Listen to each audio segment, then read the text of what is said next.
competition is increasing everywhere. And the channels aren't necessarily inclined to slow that down. We're seeing ad placements increase across the page. And so if you're not there, somebody else is.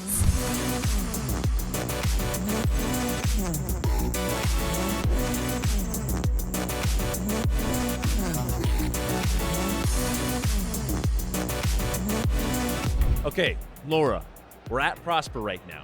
We are. You spoke yesterday about a lot of different things, but you were on a panel talking about advertising strategy and general selling strategy, or was it mostly just advertising strategy? It was primarily advertising strategy. I mean, advertising ties back to all of your overall efforts. And so there were a lot of topics around increasing competition and finding overall growth. But all of that was rooted in using the tool of advertising to support that. Okay. Before we jump, I kind of want to take dives into some of those topics and some of those questions because I think they're really valuable for people who are here at Prosper, but also what this is for, just so we're all aware, this is for the Prosper recap. So people that were not able to attend are going to be watching this to get a general feel for what happened here for general strategy. So this is going to be really good for people who weren't able to attend. Broadly, though, I'm hoping you can speak to advertising as a whole on Amazon, Walmart, and just in general right now. Simple question, maybe a complex answer. How essential is advertising to people's selling strategy right now in 2023? I mean, advertising strategy is essential to overall strategy.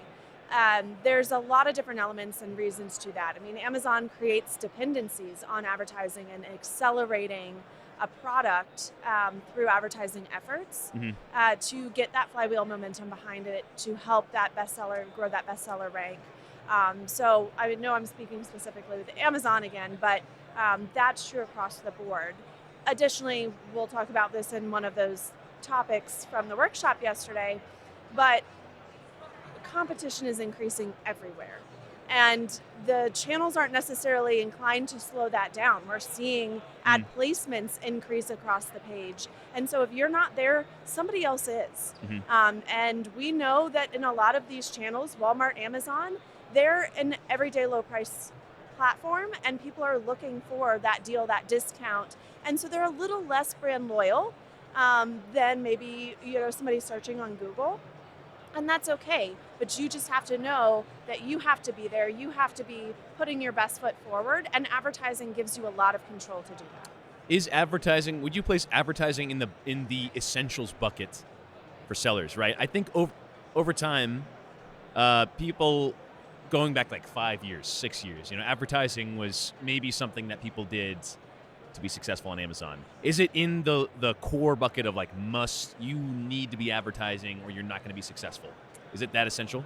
It is that essential, just to have the control again over those top products and making sure you're maintaining your bestseller rank or that you have the lever to boost your tier 2 products, right? You might have coverage on your tier 1, but really helping that.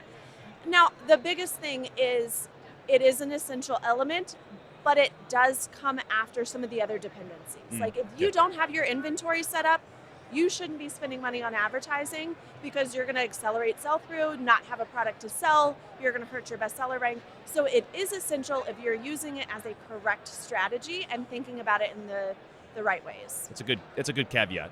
Okay, let's get kind of into the first deep dive strategy that you talked about yesterday, which is keyword strategy. I'm wondering if you can elaborate on some of your primary suggestions when it comes to maybe finding the right keywords to target when it comes to ads. And for everyone watching, this is like an incredibly nuanced conversation that we're trying to really break down at a really high level. We're talking about keyword strategy without having a computer in front of you to show certain concepts or like without diving into Amazon ads itself or within our platform to show things, right? So conceptually, once we've established that, can you give some advice for people when it comes to finding the right keywords and implementing those in certain campaigns for effective advertising? Absolutely. So A few of the key pieces. Number one, you need to make sure that your brand, your competitor, and your generic are split and split cleanly as you're creating these lists and as you're implementing them into your campaign structure. So making sure that you're negating any of your brand terms from your generic and your competitor is negated from your brand and your generic. And so creating a really crisp, clean keyword list for each of those buckets is really critical. A lot of your generic keywords can be used to just add in a competitor term or a brand term, and so a lot of the research we do is in the generic space, and then we add on, that brand name, that competitor name. Competitor research is a different part of that. And so when we're doing the generic keyword research or even competitor, number one, you need to remember to put yourself in the mind of the shopper. We get so used to just selling the product, we forget how people search for it. It's not just searching for the product, it's searching for a solution. And so going out there and performing some searches, seeing what comes up.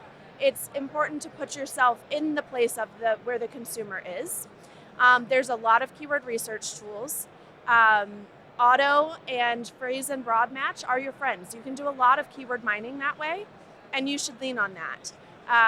The third tip, and this one's really important, is making sure you have enough data behind your keywords to be able to make intelligent bids and database decisions. AI can help with this. AI tools really help with the discovery phase, but making sure you have the data before you split out. People want to create keyword lists that are thousands of lines long. That doesn't make sense in most instances. Budgets don't allow that. Traffic doesn't allow that. So being able to go in and make sure that you have maybe a more consolidated keyword that's picking up more, and then you break out your exact match terms based on what's driving traffic. It doesn't necessarily have to be performing super efficiently, because once you break it out, you can isolate the value and bid appropriately to that keyword. So when you say data, like it's important to back the keyword selection up with data. Absolutely. You're talking about traffic for that keyword? Traffic for that keyword, and as that traffic relates to conversions. Okay. So we want to understand, when we're bidding, we're looking at two key metrics, and that is AOV, how much is someone purchasing the product for, or purchasing, what is their average cart size? And the second is conversion rate. How frequently are they looking to purchase that product once they click through? And so we look at clicks, but we look at it in relationship to the number of conversions that are coming. Got it.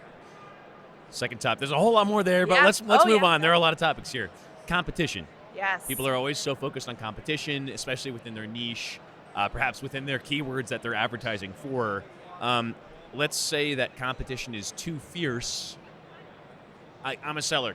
I think competition is way too fierce in my niches. What's your top suggestion? What should I do? How should I respond to really fierce competition? Yeah, that's a great question. And honestly, we had 4 sections yesterday. I started with this section in this little area, and it was the fullest group. This is the key topic right now. This is a key, priority pain point for almost every seller. Everybody thinks it's too competitive, right? It could be one of the least competitive, and there's still too much competition. Any competition is too much competition, yeah. Too much. And so I always look at this, looking at the marketing funnel. Starting at the bottom, make sure you're defending your brand. That is actually really key when you're talking about competition. If you are, building a relationship with a brand, or you are fostering a new journey with a new customer, and they're searching for your brand, you don't want to lose them at that point. You have worked way too hard to let them find somebody else at that point. So defend your brand, think about your results page, think about your product detail page and how you're defending that, and be creative with it. When you're defending your brand, somebody already knows your brand. You don't have to defend it with your top products. Your top product should be in your organic. So put a tier 2 product, put an emerging product or a seasonal product in those placements to make it worthwhile to spend money on your own brand as well. It's not just brand defense, it's creative solutioning to getting acceleration. Moving up the funnel, as you're looking at generic, be really thoughtful. The biggest thing with competition is make sure you're paying what the click is worth, what the traffic is worth. Think about other things within your control outside of advertising. Make sure you're competitive when it comes to your title, your detail page, your price point, all of those things, and adjust as needed. And then use that competition to your advantage. They've drummed up a lot of traffic as well, so target their pages. Understand who is, bidding on really generic terms. Target those detail pages. They've paid for that main click on that generic term, and now you can show up right there on their detail page. Yep. And so, as much as you hate to see them on yours, be the thorn in the side on theirs as well, and really look at who's bestseller rank, who's in the top of the bestseller rank. They're getting a lot of traffic. Who's on the category pages, and use that competition to your advantage as well, because they're doing a lot of efforts to bring in new customers to the market. Yep. There are a lot of different ways that you could tackle this question. I think sometimes people want a really specific logistical numbers answer where it's like, give me the one solution to deal with competition. Truthfully, there are going to be so many different ways that competition is impacting and influencing your own business, and there are going to be a lot of different solutions to how to handle those different scenarios. Like the examples that you gave, the answer you gave is both logistical numbers focused, like advertising response, defending your brands, and perhaps hijacking competitor traffic, right? Those are some very logistical ways, but people also forget about certain things that you can do to improve your business and your products, like improving your brand, changing your brand, how it looks, how it feels, your interaction, the way you interact with customers. I sold thank you cards at one point in time, and one of our competitors was doing exceptionally well. We were wondering why. We bought their products. Turns out their packaging was so much better than ours, and it was thank you cards, so their card itself was thicker, just more premium. So we literally sent the product to our manufacturer and said, just do this for our cards. Okay. And it ended up doing exceptionally well. That's just another example of another way to respond to improve your product, to increase your competitiveness against other sellers, right? But there are a lot of different ways to tackle that. So I appreciate your answer. I appreciate your input. Of course. The biggest thing to remember is with advertising, the goal of advertising is to drive qualified traffic. It is not the goal or the responsibility really of advertising to drive the conversion. That is up to the product, that is up to the detail page, that is up to the price point. And so you've got to keep that in mind when you're advertising, that if that conversion rate is your biggest pain point, you may need to even go all the way back to the inception of the product and figure that out. That's a good separator when it comes to advertising, conversion, driving in traffic. That's good. Let's talk about a very specific advertising scenario. My ACOS is too high. Hey. An all too common theme. All too common. I'm sure everyone's asking this because this happens. I mean, this happens to everyone, and a lot of people don't know how to respond. So let's say I'm selling, I'm advertising, I've selected my keywords, and on some of those primary, secondary, tertiary keywords, my ACOS is just too high. What should I do?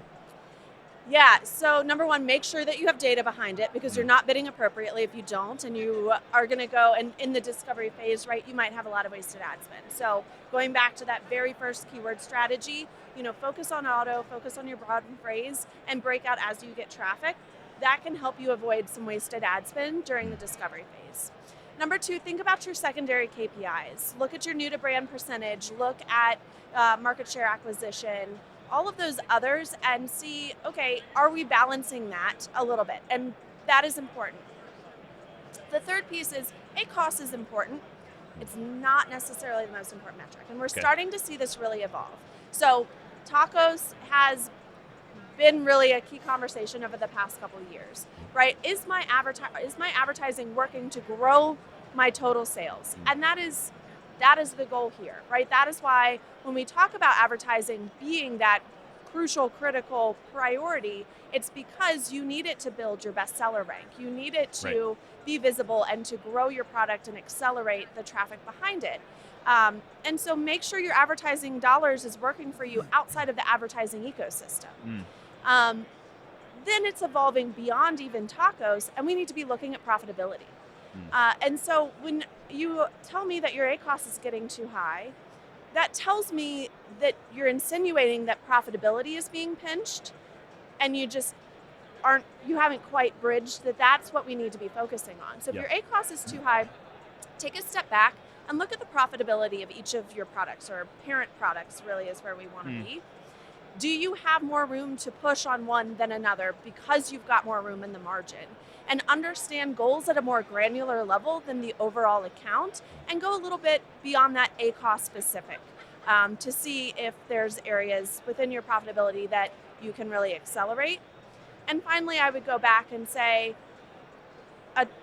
my saying here is a trickle of the faucet doesn't wash your hands. Ooh, that's good. You That's need good. to stop spreading at the tail end of your products, those tier 3. So we have the tier 1 that, bestseller rank, we're trying to maintain that. Tier 2, we're trying to get up to more tier 1 products. Tier 3 is that tail end. If you're having a really hard time with your advertising dollars, and this will kind of lead into our final topic, make sure that you're reallocating that spend up to the tier 1 and tier 2 if you're not able to fully fund them. It doesn't always make sense to spend just a few dollars, even $10 or $15 a day on these products. Yeah. It's not going to have the impact to that bestseller rank that you're looking for. Is there, before the last topic, is there a better question than how do I get lower ACOS? Yes. How do I become more profitable while growing sales, right? That's what everybody wants to do. They want the top line and the bottom line, sure. We've used ACOS as a metric of how to get there in the past. We've used a tacos to get to that bottom line, right? Tacos helps us measure the top line, and profitability helps us dial in on the balance of both. I think that's what, ACOS has been just so hammered into people's heads. That's why I kind of want to help try and retrain people to think of it in a different way. I think profitability is a good way to conceptualize another, diving a little bit deeper, just a couple steps deeper than just, ACOS is the only thing that matters.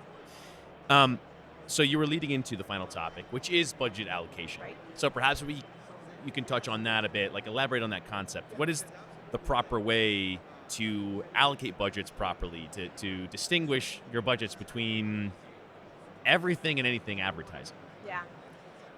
Make sure you have really clear goals.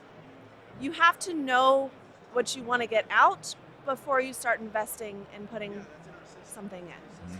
And so understanding what is my profitability goal, what is my top line, my bottom line, so adjusting that tacos. What is my goal in terms of market share acquisition? Am I just trying to drive top line, or am I trying to attract new to brand? Am I really going after market share acquisition and trying to take some from my competitors? Am I trying to grow brand awareness right now? Am I focused on launching a new product? And so there's so many secondary goals that we can have, and it's so absolutely important to be clear about those and consistent with those. Every time you change direction, you lose a little bit of time, right? If you keep changing the destination, where you were traveling before, it's going to take a lot longer to where you want to go. And so be clear, thoughtful, and specific about those if you can be.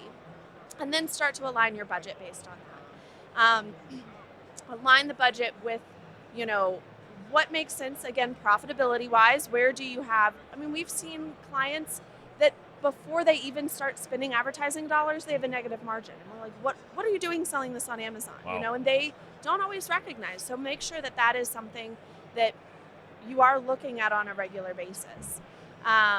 So understanding that, first of all, and then starting to align the budget allocation to, I know that Amazon's a last click attribution model.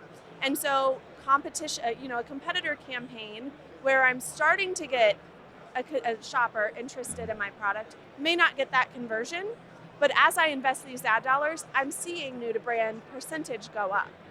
And so making sure that you're measuring and keeping that in mind is, hey, I'm increasing investment here. What is that secondary metric that's really important to continue to measure for that result? What do you think is a good, realistic way for people to set goals for themselves? To go through the practice of figuring out what their goals are and realistically creating smart ways to achieve them? Understand, first of all, your break-even point, and then work backward from there. So as we talk about profitability, that's the first thing that we're looking at is where's your break-even, and then how much of the profit, what profit margin are you looking for beyond that to set that absolute ceiling of what you can't spend above this, or you can't see a tacos above this and remain profitable. Yep. And so having guardrails in place at any time is really the first step. And then understanding, what are my goals for my brand this year? Are we launching a bunch of products and we're going to need to invest in that?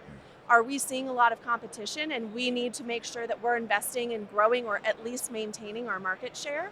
And so it's really, that SWOT analysis that we've all learned about. what is happening in the environment around me and what is happening within my business that is going to create those secondary goals that are going to determine success for the year. Yep. Amazing. Well, I wish we could keep on going, but I think this is really, really valuable. Thank you so much for breaking it down. Thank you for breaking everything down for people watching. We will have more conversations about AI specifically. So stay tuned for that. And Laura, thank you again.